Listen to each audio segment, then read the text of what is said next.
Installing a DIMM.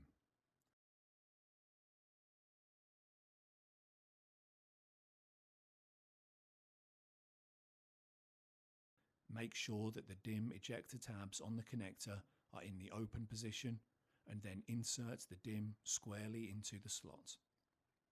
The DIMM fits tightly in the slot, but it should go in easily.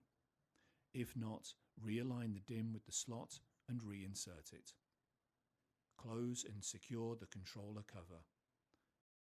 Reinstall the controller into the system. Refer to the video titled Installing the Controller Module for the procedure. After installing the controller module, you will need to complete the following actions. Run diagnostics. Restore the controller module to operation after running diagnostics. Switch back aggregates in a 2-node Metro cluster configuration.